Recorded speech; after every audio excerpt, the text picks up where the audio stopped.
That's a difficult question. A short but difficult question. I'm a journalist with multimedia, and I started as a receptionist from Love FM.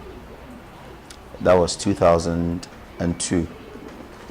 And after a while, after a year or so, I got a chance to go to school to UCC. So I went to UCC, and my first year, something happened on campus. A gentleman stabbed the girlfriend. The girlfriend died. So I remember I called Love FM and told my bosses there of what had happened. They asked, so if we put you on radio, can you report? I said yes. So they put me on radio. I reported.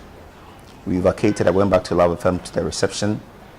The news editor came and said, follow me to the newsroom.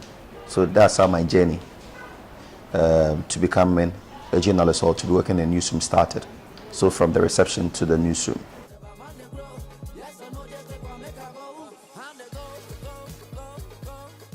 In February, I went to Kumasi on a different mission to work on prostate cancer, a documentary on prostate cancer. And I remember before that, one doctor had been calling almost all the time, Dr. Richard Salome, telling me, we have to do this project, we have to tell this story. So I went to Komfo Anokye, not to do a story on the abandoned structure, but to do something on prostate cancer. I bumped into him, the doctor. I was shy, so I told him, oh, I'm here. I'll make sure I do this before I go. So I used just 2 days to do that documentary that we were talking about in Komfo Anokye.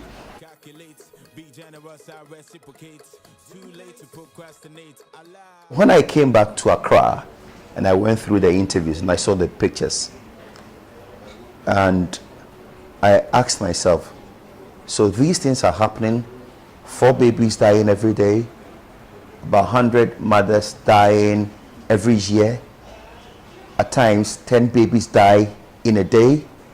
Can we sit down for this to continue? What can I do immediately to get authorities to act? So I asked myself these questions. So I told myself, no, let me put the prostate cancer documentary somewhere. Let's save lives now. So I had a plan, and I discussed with my bosses what we could do to get authorities to really do something on this project. So I sat down with my bosses, then we planned. Okay, so we will do the documentary now. We wouldn't wait. Then we present to some people in high office and appeal to them to act. So that was exactly what we did, and we started a social media campaign, which really worked. Calls came from all over the world, even UN. One doctor, the Ashanti Regional Director of Health, called me that they've received calls from UN about this documentary, and they are asking questions as to why this thing was happening in Ashanti region, specifically the Komfo Anokye Teaching Hospital. So I didn't know it would go this far, but I knew we were going to get results.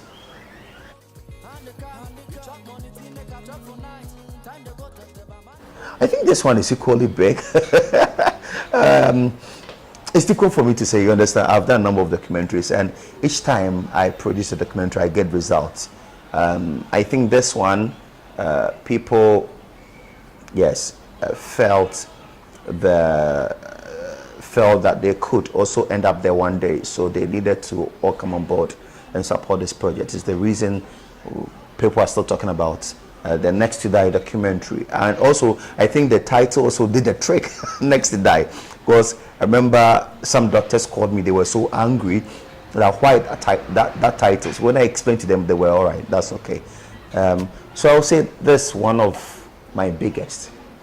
I wouldn't say the biggest, yes. You know, I didn't know about this until somebody drew my attention to something on Facebook. Then I saw that somebody had written about what you just asked me on social media, and people had started writing my name. I was like, oh, what is happening? You understand? I'm excited and I'm humbled. It tells me that hard work pays, and as journalists we must strive to do things that that affect society, that bring about change.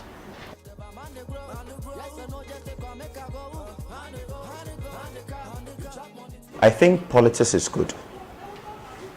We can do away with that, but I think it's time we also give our microphones to the voiceless. We give the voiceless the opportunity to also talk, share their stories. Yes, it's always good to go to those in authority and ask questions, but let's also allow those who don't have what it takes, you understand, to also share their opinions and also speak. Let's hear from them as well. I'm going to November, I'll be back to get ya. Do I did for you? Oh yeah, you betcha. It's all that counts.